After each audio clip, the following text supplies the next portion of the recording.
Hello à tous, la Team OL, Thomas Show pour OL Fan TV. J'espère que vous allez bien. Je vais faire un petit live, les gones, avec quelqu'un qui est déjà passé sur cette chaîne qui s'appelle Loïc, qui est très bon lui aussi. C'est un super gars. Loïc, je vais t'appeler tout de suite et on va parler un petit peu bien de ce qui s'est passé à l'OL et ce qui va se passer un petit peu dans le futur. Donc, Lolo, je vais t'appeler tout de suite pour un petit live que vous pourrez retrouver ensuite sur ce compte Instagram, sur ma chaîne YouTube derrière. Yo, Lolo, il fait beau chez toi? Mais bien sûr. Mais non, Mais regarde. magnifique. Il pleut à Lyon, mon gars. C'est vrai? Ouais. Quelle tristesse. Bon, Lolo, déjà, comment ça va? Écoute, ça va très bien. Ça va très bien. Et toi, comment ça va? Bah écoute, ça va. T'as pris des petites joues, non? C'est le confinement, ça. Qu'est-ce que t'as dit? T'as pris des petites joues, là, hein? Ouh, c'est parce que je suis d'en bas, mais regarde. Ah, c'est mieux comme ça, c'est mieux. Bon alors, Lolo, toi, en tant que passionné de l'Olympique Lyonnais, t'as suivi un petit peu tout ce qui s'est passé ces derniers jours. Ouais. Qu'est-ce que ça t'inspire un petit peu, cette situation? L'OL pas en Coupe d'Europe, 7e. Alors j'ai toujours mon abonnement à l'équipe, donc je continue à lire. Ouais. Et je continue à regarder, bon, évidemment, tes vidéos qui sont intéressantes. J'ai vu que j'ai bien aimé la vidéo que tu avais faite sur un coach dont je ne sais plus le nom. Ralph Rangnick. Ouais, voilà. Elle était intéressante aussi. En plus, j'avais pas connaissance du tout de ce dossier-là. Je continue aussi à regarder un petit peu les vidéos de Bart Fusa, tu sais, avec quelques invités. Donc ouais, non. Bon, moi je trouve que c'est plutôt pas mal qu'on soit pas. En fait, on mérite d'être en Europe, clairement. Et ce qui me choque, mais je crois qu'on est du même avis, c'est non pas que je suis contre le président, hein, c'est juste que je suis quand même assez étonné de voir qu'il monte au créneau et que moi j'ai vu qu'il y avait eu des tensions avec le président de Marseille. J'ai vu que, en fait, enfin, là honnêtement, il est en train de Il vient confirmer, fou, là. de Il vient confirmer. dingue. Ouais, et puis il confirme ce pourquoi les gens n'aiment pas l'OL. Parce que l'OL, on n'est pas du tout aimé. Enfin, tu vas dans le sud, les gens n'aiment pas du tout l'OL. Bon, ils préfèrent l'OM forcément, mais tu vas partout, tout le monde va dire que. Tu vas même dans l'Est où les gens détestent l'OL. Et quand tu regardes aujourd'hui, tu comprends pourquoi. Et pourquoi? Oui, alors selon toi, pourquoi on déteste tant l'OL? C'est à cause de Olas? C'est à cause de ses prises de position, ses provocations, ses tweets? Bah, forcément, ça y contribue. Mais il y a aussi le fait qu'on soit un club qui soit vachement marqué. On n'est pas sectaire, mais tu sais que quand tu te rappelles forcément de l'ère Tolisso, la Lacazette, tout ça, tous les Lyonnais, qui est intéressante. Hein. On a eu Rémi Guerre, on a eu Genesio, c'était intéressant. Mais tout ça, ça y participe. Et quand tu vois qu'Olas, là, en ce moment, il est en train de se défendre. Moi, j'aime bien son côté visionnaire, j'aime bien son côté d'entreprise. Mais là, c'est ridicule ce qu'il fait. Et on mérite pas d'être en Ligue des Champions. On mérite même pas d'être en Ligue Europa. Ouais, C'est par rapport, toi tu me dis ça par rapport à la saison, par rapport à ce même qu'on pas a la. produit comme jeu, ce qu'on a, toutes ces instabilités, ces irrégularités toute l'année. C'est un peu ça Ouais, puis t'as dit un truc. qui te fait dire aujourd'hui on mérite pas cette place en Ligue des Champions. Mais même au-delà de ça, t'as dit un truc intéressant dans une de tes vidéos, je ne sais plus laquelle. Pour la petite histoire, je les mets en fond quand je joue à FIFA. Ça me fait un bon fond, j'aime bien. T'avais dit que ça cachait. En fait, on s'était félicité l'année dernière d'être de nouveau en Ligue des Champions 25 ans après. Mais ça cachait vraiment les années qui avaient été dégueulasses auparavant. Et Bah, on a toujours été ric-rac de toute façon. La Ligue des Champions récemment, hein, c'était souvent on se qualifie grâce à l'Atlético, grâce à ci, grâce à ça. ouais. Mais au bout d'un moment, c'est vrai que le karma nous a un petit peu rattrapés. Et puis regarde, tu regardes un club comme Reims, par exemple, comme Rennes, Qui nous a battus, hein, qui nous a battus. avec Qui un nous... coach. Attends, non, non, qui nous a... je te dis des bêtises. Un partout, on a fait. Mais on a fait un partout et c'était le dernier match avant la trêve hivernale. Ouais, peut-être, je sais plus les scores. En tout cas, ce qui est sûr, c'est que ce sont des clubs qui méritent largement d'aller. Allez, faites une saison en Ligue Europa, c'est très bien. Nous, on mérite pas du tout d'y aller.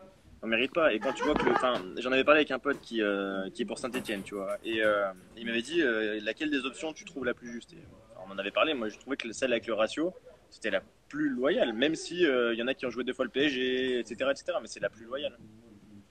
Je suis Mais d'accord avec toi. Je suis d'accord avec toi.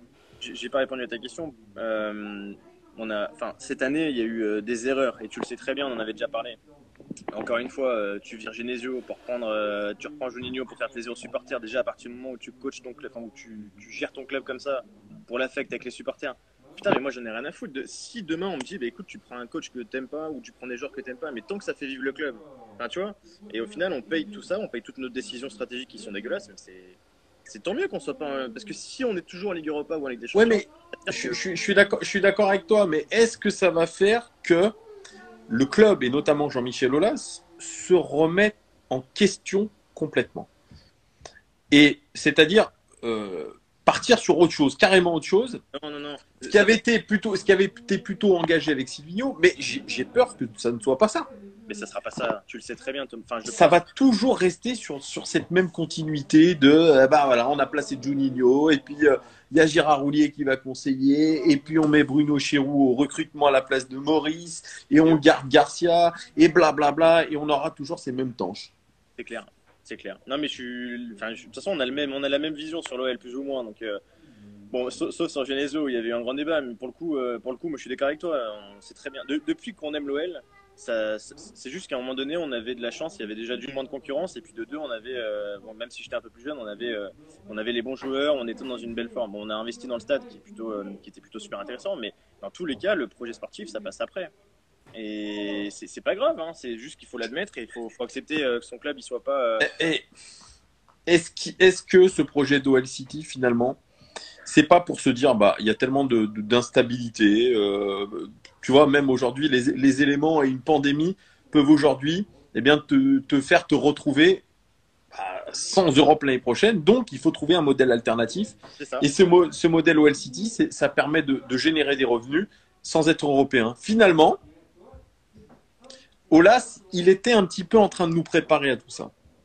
Non, mais c'est clair, c'est clair. Après, non, après, moi je pense vraiment que ça va être l'année prochaine, ça va être pareil. On va garder Garcia, tu vas voir, ça va être pareil. Le fond de jeu sera le même. On aura des jeunes qu'on va revendre un an ou deux ans après, on va faire une plus-value. On va se dire, bah super, on est des putains on fait du trading, c'est incroyable.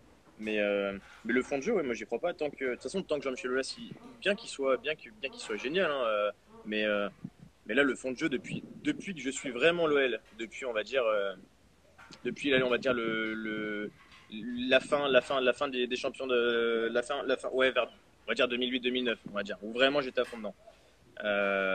J'ai jamais vécu une saison où tu étais au top. Tu disais putain, on a super bien joué, on a toujours eu des hauts et des bas, ça a toujours été pareil. On a eu avec Complètement d'accord. Enfin, depuis le début, c'est ça. Et tu parles de business model, c'est bien, mais nous, ce qu'on veut, c'est du beau jeu. Mais le problème, c'est que tu peux pas être rentable dans le foot si tu n'as que ce business model qui est le football en lui-même. Mais effectivement, si tu demandes aujourd'hui à n'importe quel supporter, il te dira on veut du beau jeu, on veut s'éclater quand on va au stade, on veut s'éclater quand on voit jouer l'OL. Et je suis même certain que s'il y avait des résultats pas terribles, mais qu'il y avait vraiment du beau jeu, il y avait cette débauche d'énergie, un coach qui t'apporte vraiment une philosophie de jeu, eh bien, je pense que ça passerait beaucoup mieux. Franchement. Je veux bien te croire, mais je suis pas sûr. Hein. Toi, tu penses que vraiment ça serait lié quand même au résultat? Bah, c'est vrai que c'est le football. Non, mais ici, les gens ont trop été habitués. Et pourtant, pourtant les générations, elles changent là. Elles changent. Moi, je les ai connues, les grandes années. Enfin, toi, tu étais petit, mais moi, j'ai connu les grandes années de l'OL, les années 2000, je les ai connues. Ouais, mais ça, bien sûr. Mais quand tu gagnes le PSG, quand tu gagnes ponctuellement, parce que tu ne les gagnes pas sur tous les matchs, tu vas gagner une fois le PSG, au travers duquel tu vas faire un bon match. Soit tu vas gagner la Juve, mais regarde le manque d'humilité des supporters. Tu vois le manque d'humilité tout de suite. Ah, mais putain, oh là là, cette année, c'est la finale, elle est pour nous. Ouais, putain, on est meilleur que le PSG. Enfin, c'est dingue d'avoir. On a quand même. Tu mets le doigt sur un truc qui est intéressant, le manque d'humilité. Mais pas... même le manque d'humilité des joueurs, le manque d'humilité du président, etc. Tu vois, c'est toujours ce même genre de truc. On est toujours dans la boîte à excuses, tu sais. Aulas qui est en train de te dire, eh ben, si on réussit pas cette année, ah ben, c'est le karma. On a eu des blessures, on a eu tout un tas de problématiques autour de l'équipe qui ont fait que, eh ben, on n'a pas pu faire une bonne saison. Et pourtant, il restait là 10 journées, c'est ça? Il restait 10 journées. Bah, je suis sûr que l'équipe, elle aurait tout fait pour se remettre dans le bon sens. Arrête. À un moment donné. La preuve, on parlait de pandémie, rien de quand ils ont fait leur vidéo, enfin, on sait même pas ce qui s'est passé, mais quand ils ont fait leur Skype, là, il y a eu des tensions entre joueurs, qui a une soi-disant taupe et tout à fait des vidéos dessus. C'est dingue d'en arriver là, on est le seul club. Ça serait Dubois, hein, à ce que je voyais aujourd'hui. Il y a l'équipe type de l'équipe qui est sortie. l'arrière droit, le meilleur arrière droit de la Ligue 1 selon les notes de l'équipe, c'est Léo Dubois. Il était blessé 6 mois. Moi, je l'aime bien, hein, je l'adore, Léo Dubois. Hein, Et, ce qu'ils ont mis, c'est extraordinaire, c'est genre 57 centres tentés, mais combien de réussis, mon gars? C'est toujours ce que je dis, c'est un mec, il a tenté je sais pas combien de centres, il en a pas réussi un. Non, mais enfin, j'exagère, mais en tout cas, voilà, cette histoire de taupe, ça voudrait dire que Léo Dubois... Non, mais c'est clair. Après, Léo Dubois, c'est le seul qui a un bon mental dans cette équipe. Hein. Enfin, honnêtement, hein, il a de mon âge, en plus, on a quasiment le même âge, je crois qu'il est né en 96, 95, mais c'est un gars, tu le vois, enfin, moi j'en ai rien à foutre si le gars il est pas passionné de l'OL. Le joueur il est là pour faire son taf et puis il part 2-3 ans après. Voilà, on s'en bat les couilles qu'il soit fan de l'OL. Moi c'est pas ce que je veux sur le terrain. Je veux juste qu'il se donne pour sa carrière, mais qu'il se donne sur le terrain. Et Léo Dubois c'est un mec comme ça, c'est un mec qui se donne. Et quand tu vois le reste, c'est pour ça. Moi je trouve qu'on tourne en rond et on pensait qu'avec Sylvinho ça allait changer, mais bon on a pris un jeune qui avait pas fait ses armes. Donc c'est pour ça que là, je te parlais de la vidéo sur le coach dont tu avais parlé. Ça aurait pu être intéressant. Ça aurait pu être extrêmement intéressant, mais c'est ce que je redis à chaque fois. Sauf que tu es obligé de mettre un coup de balai à toute la structure olympique lyonnais. C'est-à-dire que ce type-là, il venait en tout cas à l'Olympique lyonnais en tant que manager à la Puel. Et vu que l'OL a un très mauvais souvenir du manageriat de Puel, c'est-à-dire que c'est quelqu'un qui a le nez dans le recrutement, qui prend la place d'un directeur sportif, qui a le nez dans le recrutement et qui est entraîneur. Et rappelle-toi, sous Puel, c'était très tendu. Il y avait eu des tags sur sa maison, il y avait Bien sûr. des menaces. Mais voilà, aujourd'hui, je pense que c'est ça qu'il nous faut. Mais tant que Jean-Michel Aulas sera à la tête du club, alors attention, Jean-Michel Aulas, c'est un grand chef d'entreprise, un grand président, peut-être l'un des meilleurs. C'est vrai que c'est quelqu'un qui a de l'expérience. Mais aujourd'hui, est-ce que le Jean-Michel Aulas d'aujourd'hui est adapté au football dit moderne, aux transformations du football? Je suis pas sûr. Mais si, parce que rien, ça lui donne raison. Tous les ans, il finit plutôt bien classé. La rentabilité y est. Non, les chiffres parlent pour lui. C'est plus que depuis 10 ans, à chaque fois, dès qu'il y a un coup de moins bien, on dit putain, Jean-Michel Aulas, faut qu'il dégage. Et puis, la fin de saison, elle finit souvent, on arrive à bien finir la saison. Non, mais on le respecte. On le respecte, Jean-Michel Aulas, pour qui il est. Mais aujourd'hui, et tu sais, il me fait penser à qui? Il me fait penser à un Mourinho. Aujourd'hui, un Mourinho, tu sais, il revient dans une équipe comme Tottenham, ouais. Mais on sent qu'il a vieilli, le mec. On sent qu'il est plus dedans. On sent que ses principes managériaux, ils marchent plus. Que c'est plus le gourou d'avant, c'est plus le sorcier que c'était. Et ben moi, Jean-Michel Aulas, c'est la même chose. Mais non, mais je pense que moi, là-dessus, honnêtement, il est encore au top, le gars. Il a quel âge? Il est encore au top. C'est juste qu'il est trop passionné. Quand tu vois qu'il défend, il va se défendre avec Amiens et Toulouse qui sont relégués en Ligue 2 et peut-être Lille pour que la décision de justice, elle soit. Mais à un moment donné, accepte. Et puis si t'es fort, justement, bah t'acceptes. Tu restes humble parce que. Mais il accepte pas. Pourquoi? Parce qu'il sait qu'il perd beaucoup de thunes. Une qualification de Champions League, c'est 20 millions. Mais non, parce que tu parlais de business model, on a un business model qui est. Ouais, mais c'est toujours 20 millions. C'est toujours avec ce qui est perdu en billetterie, ce qui est perdu notamment pour les concerts, etc. Parce que ça fait partie du business model OL City. Il y a plein de trucs qui sont partis en fumée. Hein. Donc il faut récupérer de la thune là où tu peux. Hein. Par rapport à Marseille, par rapport à Lille, on s'en sort super bien quand même. Parce qu'il y a eu ce visionnaire. On est bien géré. Après, la faute on va dire qu'on est bien géré. Mais regarde, ça fait depuis, on va reprendre la décennie 2010. Depuis 10 ans, j'insiste dessus, il y a combien de. Tu sens que les gens n'en ont rien à foutre. Ils sont à l'OL, ils encaissent leur chèque, ils sont des petites soirées entre potes et tout. Bon, voilà, ça passe bien. Mais regarde, Tanguy Ndombele, il est parti. Mais tant mieux, ils avaient raison aussi, c'est leur carrière. Mais tu vois, tous, finalement, ils sont pas. Alors, tu vas me dire que c'est. Que tout à l'heure, je te disais, moi je m'en fous si le mec est pas passionné, mais tu sens qu'ils en font pas plus en fait. Tu vois, regarde. Les mecs, ils ont fait un gros match contre la Juve. C'est pas possible qu'on puisse avoir des daubes sur le reste de l'année. Et 2 semaines avant, on avait de la merde. 2 semaines après, on a eu de la merde. C'est pas possible que sur un match ponctuellement, on ait des bons matchs. Tu vois ce que je veux dire? Moi, ça restera un grand mystère. Alors, on parle de mentalité de l'OL qui est inchangeable. On parle de types qui se motivent pas. Moi, j'ai évoqué l'idée de joueurs qui s'auto-coachaient. Voilà, tout simplement, qui écoutent pas les consignes du coach. Ouais. Et je pense qu'il manque un leader vraiment dans cette équipe. Il y a un leader peut-être sur le terrain, mais aussi un vrai leader. Rudy Garcia, il a beau avoir de la gueule, machin, il parle bien dans les vestiaires, il n'est pas tout le temps écouté. Non, mais c'est clair. Il est loin d'être écouté. Je vois qu'il y a les commentaires là qui. Il y a. Alors, Ouais, je suis désolé, je les regarde pas trop. Je me.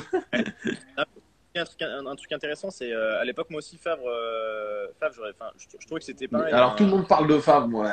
Tout le monde parle de Favre. Et tout le l'époque, monde se pignole avec lui, tu sais. Mais Favre, on l'aura jamais. C'est trop tard. Il fallait l'avoir avant qu'il aille à Nice. Mais d'accord, moi je te parle de à l'époque Voilà. juste avant, quand il était à Mönchengladbach. C'est des coachs comme ça qu'il nous faut aussi, parce que. Mais oui, Mais bon, mais oui. là, s'il a Mais on les aura pas, on les aura pas. Mais regarde aujourd'hui, même, tu vois, sur qui je miserais un entraîneur français, il y en a deux sur qui je miserais. Deux. Stéphane Moulin de Angers. Alors pareil, lui, il est trop dans son truc à Angers, il veut pas quitter. Lui, c'est un peu comme moi et la Croix-Rouge, tu vois. Il veut pas quitter la Croix-Rouge. Mais c'est un super entraîneur. Et le deuxième, il remonte en Ligue 1 avec Lens, c'est Christophe Pélissier. Oui. Non, avec Lorient, pardon. Je dis des conneries. Oui, mais- Avec Lorient. C'est ça, c'est Lorient, Pélissier. Ça te fait bander ou pas, toi, De quoi? Ça te fait bander ou pas d'avoir un coach comme ça? Parce que des coachs comme ça, on les a eu. Genesio, Garde, c'est Attends. très bon. Pélissier, pour moi, c'est un vrai entraîneur. J'ai vu pas mal d'interviews de lui. C'est un entraîneur avec un projet de jeu, une identité qu'il veut donner à son groupe. C'est quelqu'un qui est un vrai manager. Et c'est quelqu'un comme ça qu'il nous faut à l'Olympique Lyonnais, pas un Rudy Garcia. Et pourtant, Rudy Garcia, dis-toi, Olas a dit, putain, Rudy Garcia, il me colle niveau tactique. Il est trop fort. Non, mais Et c'est un scandale. il a quand même entraîné à l'AS Roma, le mec. Hein. C'est quand même une belle expérience qu'il a eue. À Marseille, je crois qu'il n'a pas laissé un bon souvenir et que Dimitri Payet disait ça fait du bien aujourd'hui d'avoir un coach qui parle français, entre guillemets, tu vois. Ce qui veut dire que les consignes n'étaient pas très bonnes. Alors peut-être aussi qu'entre certains joueurs et lui, il y avait quelques griefs, tu vois, il y avait quelques tensions. Mais alors il y a eu un commentaire positif de Balotelli là, qui a dit que Rudy Garcia l'avait fait grandir, etc. Mais enfin, venant de Balotelli, Voilà, c'est ça. Tu m'aurais dit, ça vient d'un grand champion. Bon, mais là, ça vient de Balotelli. il vient de Balotelli. Balotelli, excuse-moi le mec, c'est plus un footballeur depuis un moment. Donc, tu vois, c'est très contrasté. C'est pour ça, moi. Mais c'est pour ça que je te dis. Bon, là, en plus, il s'est enflammé depuis quelques semaines à parler de Tony Parker qui va reprendre l'OL. Mais sauf que quand tu lis la ligne, tu te rends bien compte qu'il n'a pas la majorité au niveau de l'actionnariat pour. Attends. J'ai écouté, toi qui regardes le All Night System, j'ai écouté les 10 premières minutes de son interview. C'est du genre je suis un ambassadeur de l'Olympique Lyonnais et moi, mon but, c'est de faire connaître l'OL aux États-Unis. Mais qu'est-ce qu'on en a pété, putain, mais mec, les États-Unis, c'est On pas s'en du tape. tout. On s'en tape, frérot. On s'en tape, frérot. Les États-Unis, t'as ton club avec la Morgan Rapinoe, t'as racheté ton club, mais on s'en tape. Qu'est-ce que tu veux que toi, Tony Parker, bah oui, c'est sûr, tu as été affronté pour la NBA et maintenant tu vas me dire que en gros, en tant qu'ambassadeur, tu vas faire connaître l'Olympique Lyonnais autant que le Real Madrid et le Barça aux États-Unis. Mais on s'en tape. On s'en tape. Ah, mais c'est clair. Ah, mais c'est ça qu'il a dit. Hein. C'est que lui, en gros, il a été recruté style comme un super ambassadeur. Mais c'est pas de ça dont on a besoin. Mais bon. Exactement. Mais bon, de toute façon, on est d'accord sur le. Alors, je sais pas si tu as d'autres questions, mais on est d'accord sur la grande majorité de la vision du club et qu'il la gère très bien comme une entreprise. Mais si demain, par exemple, toi, tu es nommé DG d'une boîte, tu vas le faire avec cœur et passion. Mais là, le problème, c'est que Jean Chela, c'est trop son bébé et prendre des décisions. Il va mourir sur scène, ce mec. Voilà. Il va mourir sur scène, comme Molière, comme Drucker, comme tous ces mecs-là. Ils lâcheront pas. Ils lâcheront pas. Ils seraient même croulants qui seront toujours là. Mais après, c'est super. Mais je pense que il a un peu voulu lâcher du lest avec l'arrivée de Juninho et de Silvinho en faisant un tout petit peu confiance. Il a vu que c'est parti en cacahuète. Donc, il se dit, merde, il n'y a que moi qui sais gérer. Il n'y a que moi aujourd'hui qui suis capable de maintenir ce club à flot. Voilà. Et c'est le problème. C'est comme si, par exemple, je te dis, vas-y, bah tiens... je sais pas, il faut que je trouve un exemple. Tiens, gère mon appart, je te le laisse un mois, tu gères mon appart de A à Z. Mais t'as pas de code, tu sais pas comment gérer l'électricité, tu sais rien faire. Bah forcément, tu vas foirer. Là, le truc, c'est que c'est lui qui a conçu, c'est comme s'il avait conçu le projet OL et il le passe. Alors, il passe un dixième à Juninho, mais forcément, et à Silvinho, mais forcément, ils peuvent pas y arriver. Il faut laisser du temps. Le mec, il a eu 11 matchs. Alors, bon, c'était pas non plus un cadre. Enfin. Moi, je serais pas parti chercher ce mec-là. T'avais d'autres mecs qui étaient super intéressants. Ouais, mais ça aussi, c'était style le cadeau donné à Juninho, tu vois. Bah vas-y, choisis un coach. Non, au Mais le supporter. type là, attends. Non, mais Si, c'est c'est au lui qui supporter. l'a choisi. Non, mais oui, non, mais il y a eu Juninho. Mais s'il y a eu Juninho, c'est parce qu'il y avait le besoin. Enfin, c'était pour les Non mais supporters. attends, Juninho, de toute façon, moi ce que j'ai dit depuis longtemps, c'est un type qui voulait pas revenir à la base. On lui a fait le forcing Mais pour bien qu'il sûr. revienne. Il était plus du tout dans le monde du foot, ou alors il a commenté deux trois trucs à la télé brésilienne, voilà. Oui. Alors je veux bien comprendre que c'est un type qui a une passion, effectivement, mais c'est un type qui devrait être sur le terrain, c'est tout. Il devrait être sur le terrain en tant qu'adjoint ou quelque chose comme ça. Et pas dans les bureaux, là, en train de fanfaronner, d'aller devant les caméras une fois de temps en temps, quand Monsieur Aulas lui accorde le temps d'interview. Enfin, Non, mais c'est clair. C'est clair. voilà. C'est vrai que là, quand je vois tous les jours qu'il y a des nouvelles sur Jean-Michel Aulas, je me dis putain, mais pourquoi j'aime ce club déjà? Parce que c'est lui qui représente le club et c'est lui qui représente l'image de notre ville et de notre club. Et tu te dis putain, mais mec, c'est pas un club comme ça que j'ai aimé enfin que j'ai aimé et que j'aime encore. C'est pas des décisions comme ça qui font que je suis fier de dire bah tiens, je suis pour l'OL, tu vois. Et dernière petite question, tu la vois comment, toi, la saison prochaine, notamment au niveau des départs, potentiellement des arrivées? Je ne vais pas te demander des noms parce qu'on n'en sait rien du tout. Tu vois, on a du Toko Ekambi qui reste, on veut garder du Guiri, mais il y a les dossiers Awar, Depay. Pour toi, qu'est-ce que tu fais? Tu tentes tu fais le forcing pour garder Depay et Awar. Voilà, comment tu vois les choses?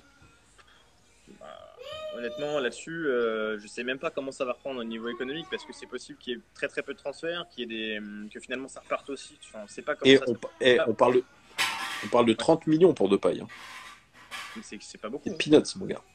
Si honnêtement, si je dois faire le forcing, je le fais pas en fait. Enfin, genre, qui veut se casser aujourd'hui? Allez, cassez-vous, ça dégage, et puis tu refais une équipe avec des mecs qui ont du mental, qui sont un peu moins bons. Regarde des mecs, regarde l'équipe de Reims, l'équipe de. T'as eu des, tu vois. Ouais, mais encore une fois, c'est des clubs Reims, mais avec des coachs qui sont là depuis des années et qui ont instauré un état d'esprit, une mentalité. Il y a quelque chose. Il y a une idée derrière. Là, il n'y a pas d'idée. Il y a pas d'idée. Il n'y a pas d'idée. Voilà, Tu es dans un club bourgeois, il n'y a pas d'idée. Depuis Rudy Garcia, mais Il n'y a pas d'idée. Donc, ah, c'était dégueulasse, franchement, mais rien que d'y repenser, le nombre de fois où je suis allé au stade. ah ouais, pareil. Et J'ai heureusement, vu des purges. ça pas aller, hein, honnêtement. Enfin, tu sais, dans les lounges. Le dernier beau match qu'on a vu, vraiment, globalement, c'est Lyon-Juventus. Allez, je dirais peut-être le derby juste après. Lyon-PSG, la première mi-temps était pas mal. Lyon-PSG, les 60 premières minutes. Les 60 premières minutes. Voilà. C'est tout. Cite-moi aujourd'hui des matchs où t'as rêvé un petit peu. Si, Non, allez, OL Nantes, Nantes-OL en Coupe de France. Arrête, le match était ignoble. T'as cherché. Bordeaux-OL, avec un Bordeaux catastrophique, avec une passe en retrait d'Andersen. Voilà, exactement. Ah, faut arrêter de déconner. Exactement. Tu gagnes 7-0, je crois, au premier match de l'année 2020, mais t'es catastrophique en première mi-temps, tu mérites de prendre 3-4 buts. Mais derrière, heureusement, t'en mets 7 avec un bon Dembélé. Mais t'es ridicule en première mi-temps. Mais t'es ridicule face à Bourg-Perona. Non, mais c'est clair. C'est pour ça, quand tu me poses la question là, honnêtement, regarde, repose-la à toi-même et tu vas, en la posant, tu sais très bien ce qu'il faut. Qu'est-ce que tu ferais là? Les OL Lille, les OL Rennes, tous ces trucs-là qu'on a vus, là, toutes les purges. Ouais. Tu vois, même les OL-OM en coupe, avec un but d'Awar qui vient d'ailleurs. Mais heureusement, tu vois. OL Leipzig, une purge, mon pote. Mais on se qualifie pareil, individuellement, t'as Awar qui va te sortir une masterclass. C'est clair, c'est ça. Voilà. Par contre, ça me fait penser, tu parlais tout à l'heure de Florian Maurice, j'ai vu une vidéo de Romain Molina qui date un petit peu, tu sais, le journaliste, c'était en décembre 2019, il me semble, qui parlait de l'OL, qui parlait des coulisses de l'OL plutôt, tu vois, qui parlait de comment est géré l'OL. Mais il parle d'Oulier aussi, on n'en parle pas assez, mais Oulier, putain, enfin, allez. J'aimerais faire une vidéo sur Roulier, là, un peu, parce que c'est un personnage qui est très, très trouble. Ouais, mais le problème, c'est qu'après, avec ces vidéos-là, faut faire attention, ça te met aussi, on peut t'emmerder après, tu vois. Ouais, mais juste pas. Enfin, je suis pas journaliste, mais en tout cas, essayer d'avoir le maximum d'infos. En fait, les infos, elles viendraient sûrement de personnes qui le connaissent bien, tu vois, style des sites négo ou machin. Mais moi, mais effectivement, le rôle d'Oulier, il est, je sais pas. En tout cas, c'est le vrai bras droit de Jean-Michel Aulas avec Vincent Ponceau. On va pas se mentir, hein. Vincent Ponceau, le directeur juridique. Il y en a deux. Il y a Oulier et Ponceau. Ouais, c'est ça.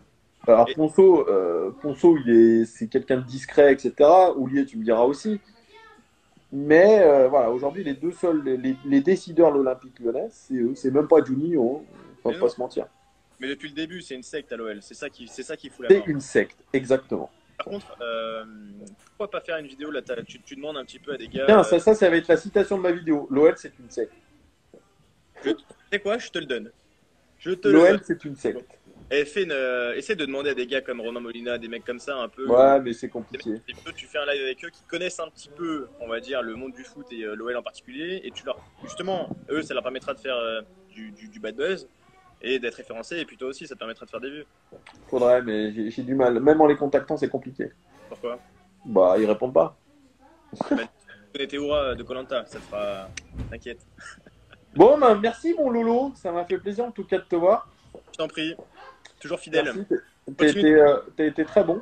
T'as été Continue. très bon. Ton avis est très pertinent. Et les gones, voilà, c'est à vous maintenant de commenter sur la vidéo ce qu'a dit mon Lolo. Est-ce que vous êtes d'accord, pas d'accord? Voilà. Chacun son avis. Merci, mon Lolo. Bientôt. Ciao, ciao, ciao. Peace.